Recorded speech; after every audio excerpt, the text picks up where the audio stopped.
Hi everyone, welcome to Points Manifest. The show where we help you turn credit card points into boarding passes and hotel key cards. I'm Sarthak and I'm joined by my travel obsessed friend Eunice. We're documenting every redemption strategy, program sweet spot, and how did we actually pull this off? So whether you're sitting on a pile of points, eyeing your first travel card, or just curious about saving money on your next travel plan without even applying for a credit card, We're here to help you book first and think later. Let's get into today's manifest. and for our very first episode, we thought it would be fun to help you get to know us a little bit better and why we are doing this in the first place. Absolutely. Before we dive into all the complex strategies and sweet spots in future episodes, we wanted to share our own journeys into the points and miles world. We'll be talking about our travel styles, how we got started with points and miles, and sharing some of our most memorable redemption stories, which hopefully can help you out. I think it's important for our audience to know where we're coming from and what kind of travelers we are, because that really shapes how we approach this whole hobby. Exactly. Everyone's travel styles and goals are so different and unique in their own way that it's going to influence what strategies you want to make for the best redemption. So consider this episode a bit of a foundation for everything else we'll be sharing in the coming weeks. Before we go any further, I wanted to ask this question to us, Eunice. Why are we doing this? There are hundreds of experts, blogs, and travel influencers out there. What's the need for one more? Well, for me, I just really love to talk about points and miles, and I want to talk to someone else who's interested in hearing that and also on my level or like beyond. It's really exciting when we can share our redemptions with each other and also run questions by each other. Like you have experiences and perspectives that are different from mine, and I'm always learning from you. So I hope our conversations inspire people to also learn more about points and miles by engaging with other people because there are so many of us out there that are total nerds about the hobby and really just like looking for other people to share this with and to learn from. I agree. I think I relate to that uniqueness so much. Like we were just talking about some advanced level stuff that involves like buying gold. That is something I wouldn't have thought of doing unless I heard it from a good friend. And for me, it's the fact that anyone who has gone through these blog articles and podcasts talking about points and miles has probably wondered if this is the best way to go about it, whatever they're planning for their travel needs. And everyone's travel needs, choices, the credit cards that they have that they want to apply for, or maybe you don't even want to apply for credit cards. And those travel preferences are so unique that it requires some bit of personal solution to it. And I hope that we can provide that to the community here and keep it engaging, and we can help answer these questions tailored to that need. So, talking about travel preferences, what's your travel style like? When it comes to my travel style, I am definitely all about that lie flat hard product these days. I haven't flown first class yet, but consider me converted to long haul business class. It's a really strong preference when I'm flying over an ocean these days, and I don't shy away from positioning flights to make it happen. So, you're saying you're strictly business class only now? No more slumming it into economy? I can't say that. You'll still frequently find me in even basic economy when flying domestically. Uh, Sometimes I fly Spirit. I'm flying Frontier next week, and I still mix in hostels every once in a while. Probably spent over like 7 nights in hostels last year, which is on the high end for me. I tend to use them when I only need a place to sleep for a few hours, like if I'm flying in really late or catching a really early morning flight. That's so funny that you're flying business class and then checking into a hostel. I love that flexibility. Exactly. For me, it's all about maximizing the experience. So sometimes that means splurging on points on a premium cabin, and sometimes that means stretching those same points by staying on a hostel so you can travel longer or more frequently. What about you? What's your travel style? Okay, so definitely business or first for the long haul. And I'm all in for those lie flat beds, just like you. I might still be okay with economy if I really have to go, but I definitely prefer the upper class and would be willing to adjust my dates or even the departure airport for that matter. 100% on the same page there. Like flexibility is so key. And I'm willing to add a few hours in economy or hop over to Mexico or Canada just to secure that business class. What about where you would want to stay?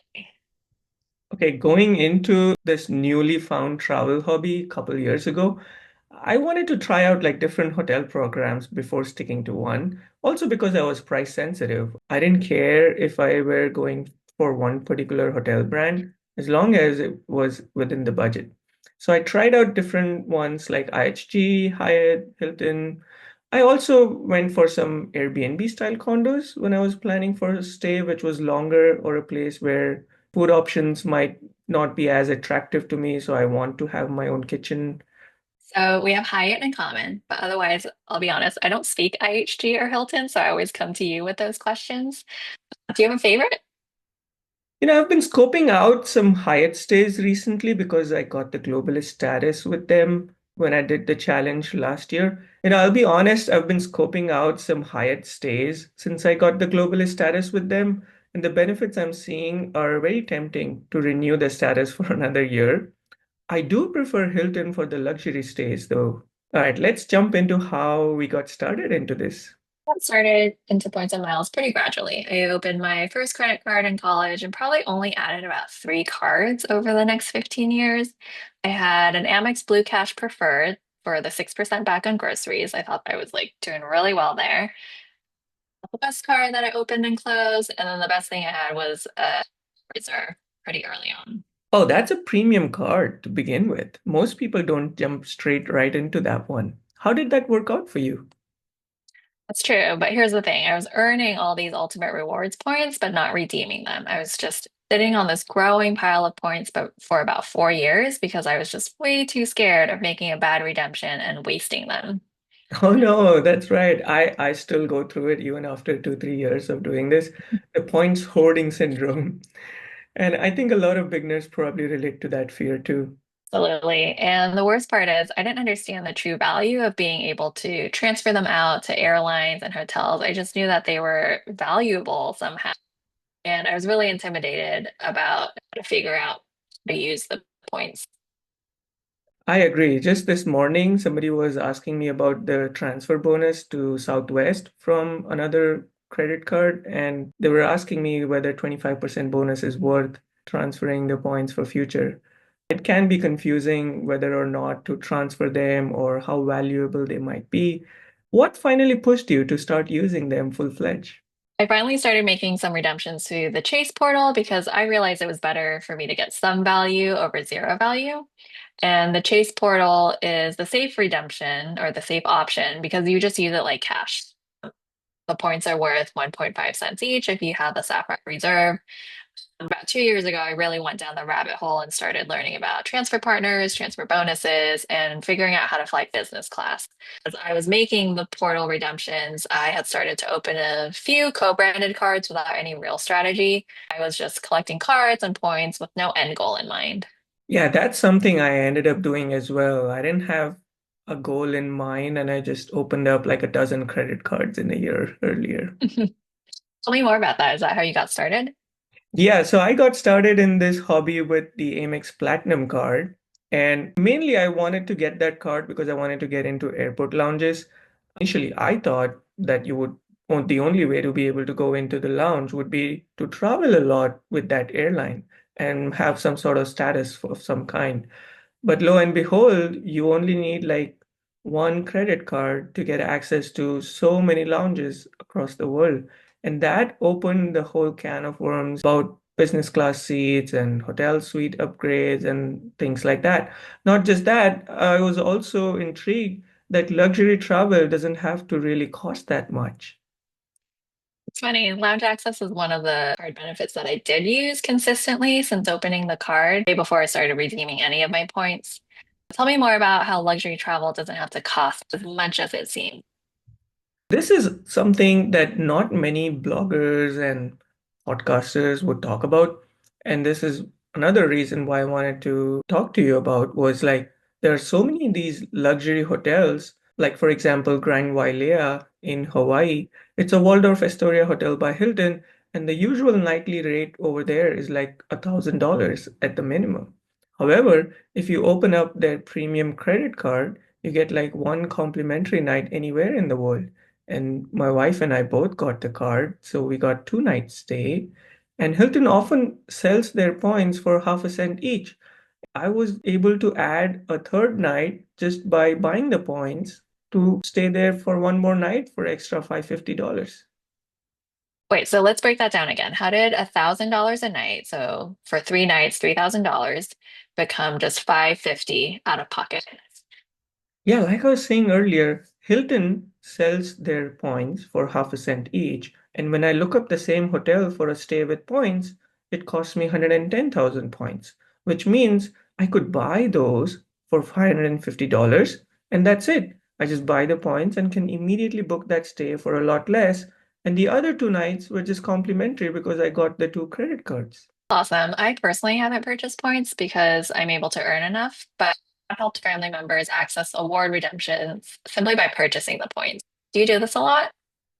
Yeah, over time, I've realized that I want to travel more and more, and I just don't have enough points to do that. I just keep buying them whenever they are on sale. No doubt it can get a little risky because tomorrow they might change the redemption rate. So a hotel night that costs 110,000 points might suddenly cost like say 150,000 points, which you might not be okay with. So there's some risk involved in there. You might see on the internet like people are always against buying points, but I do it all the time. Like buying points is such an overlooked strategy. Like the narrative in this hobby is so focused on free or nearly free travel through earning points and opening a lot of cards. Talk about opening cards. What were some of your first cards? It's a bit of a blur for me because I went out pretty quickly. I had the Amex Platinum card, was one of the first ones I want to say, and then it was one of the best cards for accessing lounge, which I was looking for at the time. Soon after, I think I went on a shopping spree. And before I knew it, I had opened like one card a month on average in that year. Oh my gosh, so you went really big with an ultra premium card to start, and that pace, like that's the kind of pace I'm considering this year, and I'm a few years into the hobby. Oh, cool. Yeah. So now that you've collected so many Chase points and other co-branded credit cards, what was your first major redemption like? How was it using them? So, like I said, I had points for a while, but had trouble putting it all together. My first big win was an entire trip to Portugal where I covered all the hotels with points, some free night certificates that came with new cards, and some through the Chase travel portal. Oh, that's amazing. That must have felt really cool to have all these accommodations completely covered, you said. Felt like a total magic trick. In 2023, that was the first time I redeemed an entire trip on points, including flights. And I used a transfer bonus from Built to Flying Blue. So Built is the rewards program. They also have a credit card. It's geared towards renters at the moment. So it's the only card that's focused on helping you earn points on rent. And then I paired that with a Flying Blue monthly promo. So every month, Flying Blue, which is the loyalty program for Air France and KLM, will do these monthly promos on specific routes. They're mostly in economy, which is what I was flying at the time. So that was a huge first step. Like, it was my first time transferring points. I hit a transfer bonus and I paired that with a Blue promo. And then last year, that's when I finally unlocked business class, which was a really big milestone for me because coming into this hobby and seeing everyone talking about premium cabins, I just like did not understand how people were either earning enough points to take these business class flights or like finding those super sweet spot redemptions so you're not spending hundreds of thousands of points single flight. I took 8 business class flights and redeemed enough points on flights and hotels for well over $50,000 in value over my first year of taking the hobby seriously. That's incredible. I've heard you're known by the name Queen of Stacking in the points community, and that's wonderful. For folks who were not able to like completely follow along, like what did she do with Built and Flying Blue? No worries there. We'll cover that in more detail. Just wanted to like share what can you really achieve, and then we'll break it down like how you can repeat that for yourself. So $50,000 worth of value, that's incredible.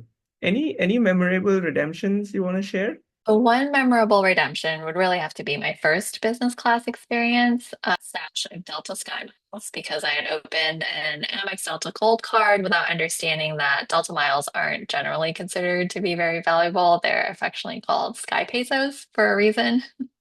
Yeah, that's like a classic beginner's mistake. Somebody was asking me, "Hey, I have 200,000 Delta miles with me. Where can I go with these in business?" And I said, "You probably get like one round trip in economy to Japan." Right? I really didn't have a good redemption in mind, which is another beginner stumbling block. And I just saw that Delta is like a well-rated airline domestically and thought it'd be good to have the card, even though I don't live in a Delta hub. Right. So then you probably ended up with so many Sky Miles or Delta Miles just sitting there. What happened next with those? About 100,000 racked up, sitting there for about a year. I finally figured out that I should just wait for a good Delta flash sale. These happen irregularly. It's like not a set thing. It's not like monthly or anything. You kind of just have to like see if it pops up and get alerted.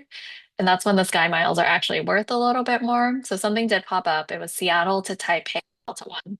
Oh, cool. And that's actually a great tip. How many miles was that? I was able to book the whole trip, that Fort Lauderdale to Seattle, Seattle to Taipei, and then all the way back in reverse for 167,000 Sky Miles. So I did off my balance with a pretty significant amount. I just really wanted to get rid of that 100,000 balance of Sky Miles. That's actually not bad for business class, 167,000 miles. And it's a pretty good use of Sky Miles. Yeah, I still see some pretty good redemptions for that route, Seattle over to Taipei on Delta One. And because I had that Amex Delta Gold, I got 15% off the redemption. So it's actually pretty good use of the miles, pretty happy with it. And experiencing Delta One as my first business class product was great. I went from flying economy to flying one of their newest suite products. After takeoff, there's a door that closes for your very own enclosed space, which is Pretty fancy, a seat with a door. I've been really spoiled since. Like the food was way better than in economy. I think the beef noodle soup was one of the best things I ate on the whole trip, even though I was eating night market food all throughout the trip. And I booked it about 2 months out, which is pretty spontaneous for me. I stayed at all three Hyatts in Taipei. Definitely have a favorite. I like the episode. It's this like recently renovated boutique hotel, very like sexy, dark, and moody vibe. Highly recommend. And then because I didn't end up working on that trip, I added this like really quick 2-day trip to Hong Kong just to see family and flew EVA. Wait, so you not only got your first long-haul business class experience, but you also managed to try two premium products, Delta One and EVA Air, all on the same trip. That's incredible. It really was. And that's when I really caught the premium cabin bug. There's just no going back once you've experienced being able to actually sleep and lie flat on a plane. What about you? What about you? What's one of your most memorable redemptions? So for me, it has to be the Qatar business class, all the way from West Coast to Doha, and then onward to Cambodia. This was one of our first redemptions internationally, and third business class journey that we took. So the airline still managed to surpass all those previous experiences I had. And we got the welcome drink, which is their signature mint lemonade, which was really yummy. And my wife and I looked up the recipe on Reddit, and we were able to replicate that pretty close to it. I'm really looking forward to trying that drink when I fly Q Suites next year. But that must have been such a long flight. Like, what was it like? Yeah, the overall journey was very long, a little over 15 hours from San Francisco just to Doha, and then another 9 hours to Cambodia, which had like a technical stop in Vietnam. The seats are really comfortable though, and service is really nice, so we didn't mind it at all. In fact, my wife joked about it like, hey, we could do this just to go to Doha and then come back after lunch. Like, I don't mind doing this again, just to fly over the country or like all over the world. So my favorite part was that we were able to connect our Nintendo console to the monitors and actually play some two-player games on board. Oh my gosh, that's super fun. But aren't you forgetting something? Sorry, what is it? What was the lounge experience? Oh, right. I started all this just for the lounge. It was very good. We were there for about 7, 8 hours, if I recall correctly, and the food on was dine on demand as well as buffet style. And they have a gym which we made use of. The showers were really nice, and if you like, you can even get a paid massage at the spa after. It was a perfect way to unwind before our next flight. Nice. I am all about the lounge shower just to freshen up for your next flight. How much did it cost to book and how did you do it?